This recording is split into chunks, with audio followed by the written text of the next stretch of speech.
Welcome to the deep dive. If you just take a look around the world today, it really feels like we're constantly tangled in these divisions, It right? does, yeah, everywhere you look. Disputes over language, borders, caste, race, skin color, wealth. It's like they define so much. There's this really unsettling feeling sometimes that it's just human hates human because they're not like us. That's a heavy reality, isn't it? And something so many people grapple with, which is exactly why this deep dive feels so relevant today. Right. We're going to explore how Islam, at least based on the sources we have here, claims to offer a really profound answer to these exact divisions An answer. How so? through its focus on equality and justice. Yeah. So our mission really is to kind of pull out the key ideas from this material to understand how Islam tries to join humans, not split them apart. Okay, let's dive into that. If the aim is unity, what's Islam's sort of bedrock principle for human value? What does it say really matters beyond all those, surface differences? Well, one of the most powerful ideas here is that Islam says a person's real identity, their true honor, it doesn't come from the outside stuff, not background or money or looks, Not the usual status symbols, then. not at all. It comes from their taqwa. Taqwa. Can you explain that a bit? It translates roughly to piety or righteousness, maybe consciousness of God. It's about your inner character, essentially. Okay. And the core belief stemming from that is, well, it's simple but really radical when you think about it. No one is inherently big or small. All humans are equal, period. Wow. It completely shifts the focus, Yeah. from what you have or where you're from to who you are inside. So it totally redefines success in a way. It's not about collecting things or your family name, Exactly. but about cultivating yourself internally. That feels very countercultural, even now. It definitely can feel that way. But where does this powerful idea actually originate? Is it something that developed later, or is it right there from the start in Islam's core foundations? Oh, it's absolutely foundational, woven right into the core text from day one. Like the Quran. Exactly. The Quran states it very clearly. There's a verse in Surah Al-Hujurat, Ayah 13. It says, "O humanity, we created you from a single male and female." A single source for everyone. Yes, and made you into nations and tribes so that you may get to know one another. It acknowledges diversity, but then comes the crucial part. The most honorable among you in the sight of Allah is the one who is most righteous. Most righteous. So the one with the most taqwa. Precisely. It sets up this common origin for all humankind, and then explicitly says real honor, trim value, comes from piety, not from your tribe, not your race, not your social group. That's quite something. And this wasn't just a theoretical idea. The Prophet Muhammad, peace be upon him, really drove this home in his teachings, the Hadith. What did he say? He famously declared, an Arab has no superiority over a non-Arab, nor a non-Arab over an Arab, yes, except by taqwa. And it goes further. No superiority for white over black or rich over poor.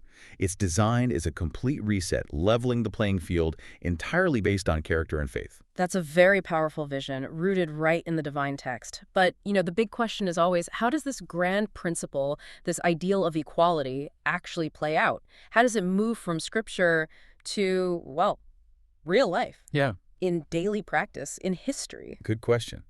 Because it's one thing to have a teaching, quite another to see it lived. Right. And the sources suggest Islam demonstrates this very practically. Take the daily prayers, the Salah. Okay. When Muslims pray together in congregation, Yeah. you see an incredible mix. Kings and laborers, people of all skin colors, Arabs, Indians, Africans, Europeans, all standing shoulder to shoulder. Clearly side by side. Literally, Yeah. in one single row. No special section for the wealthy, no reserved spots, no one is ahead, no one is behind, based on status. There's actually a famous poetic line about, this might be slightly different versions, but the essence is, in one row stood Mahmud a king, and Ayaz his servant. No servant remained, nor one who bestows favor. That paints a really strong picture. Dissolving hierarchy right there, 5 times a day. Exactly. It's a constant physical reminder. So that's the daily practice. Does this sense of unity scale up, like for bigger events or community structures? It absolutely does. A prime example is the Hajj pilgrimage to Mecca. Right, the annual pilgrimage. It's presented as perhaps the ultimate symbol of this unity and the wiping away of discrimination. Just imagine it. Millions of people Millions, yeah. from every corner of the globe, men, women, every nationality, speaking every language, rich, poor, everyone, and they all wear the same simple white unstitched cloths. The Ram. Yes, the Ihram. It signifies complete equality. All those external markers of status, wealth, nationality, they just vanish. It's a visible erasure of discrimination. A powerful symbol indeed. What about leadership roles, like in a local mosque? Well, according to these principles, when choosing an imam, the prayer leader, Mm-hmm. the criteria are meant to be knowledge, focus, capability in leading the prayer, their understanding of the religion, not their caste, not their skin color, not their native language. So ability over background. Exactly. An imam's standing comes from their merit, their taqwa, and knowledge, regardless of whether they originally came from, say, India or Afghanistan or anywhere else. Interesting. And access to the scripture itself, the Quran. That's another key point. Islam explicitly states that the Quran is for all humanity. It allows anyone, any human being to read it, to study it, to teach it. No restrictions. No, it's not presented as the exclusive property of one race or group. Allah, the sources emphasize, doesn't impose racial or caste restrictions. He only looks at taqwa. That paints a really consistent picture, from daily prayer to global pilgrimage to leadership and scripture access. But, human history is messy. It certainly is. Did these ideals always hold perfectly? How well over 14 centuries did Islamic societies actually live up to these, well, very high standards? What does the historical record show? History definitely provides examples where these ideals were put into practice, sometimes in really striking ways, according to the sources. Like who? Well, consider Bilal ibn Rabah. Bilal, the first muezzin, right? The caller to prayer. That's him. He was a former slave, originally from Ethiopia, so he was black, and he became one of the most highly respected companions of the Prophet Muhammad. Highly respected. Incredibly so. The Prophet himself is reported to have said about Bilal, "I hear the sound of your footsteps in paradise." Think about that, a former slave elevated to such a spiritual rank. That's remarkable. And he wasn't alone. You have figures like Salman al-Farsi, who was Persian, Suhaib al-Rumi, from a Byzantine background, Yeah. Zayd ibn Haritha, another former slave, who became like a son to the Prophet, Abdullah ibn Salam, a Jewish scholar who embraced Islam, all from incredibly diverse backgrounds. So different races, different social statuses. Exactly. And they were all given respect and honor based on their piety, their character, their contributions, not their origins. What about women? That's often a point of discussion. The sources also highlight a significant shift in the status of women. At a time in pre-Islamic Arabia where practices like burying infant daughters alive existed. A horrific practice. Truly. Islam explicitly forbade that and brought in, for its time, quite revolutionary rights for women. Full rights in property ownership, inheritance, choosing a spouse. Right, so they didn't necessarily have it elsewhere at the time. Often not, no. It represented a major elevation.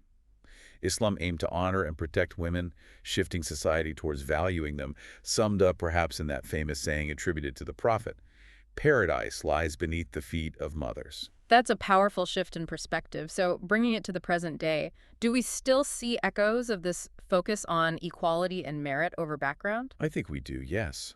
Look at the global Muslim community today. Many, many influential scholars, thinkers, Quran reciters, researchers, they come from all over the world. Not just the Arab world. Not at all. Many prominent figures are from places like India, Pakistan, Indonesia, Africa, Europe, America. And their knowledge, their spiritual depth, it's respected globally within the Muslim community, regardless of their nationality or mother tongue. Their taqwa and knowledge speak for themselves. And what about people converting to Islam today? Is this equality aspect a factor?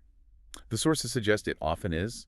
It mentions that many individuals around the world, people who are, let's say, troubled by the hatred, the racism, the social barriers they see or experience, they are drawn to Islam because they find in its teachings this promise of justice, of equality, of inherent human dignity and honor, regardless of their background. Okay, so pulling all this together, we've looked at the core principle of taqwa, the textual basis in the Quran and Hadith, the practical examples like prayer and Hajj, historical figures, and even modern relevance.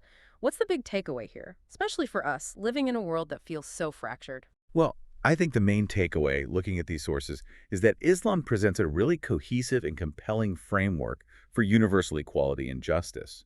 It actively challenges those hierarchies based on race, wealth, or lineage that cause so much conflict. By shifting the focus inward. Exactly. By emphasizing inner character, piety, taqwa over those external markers, it aims to foster a deep, deliberate sense of unity.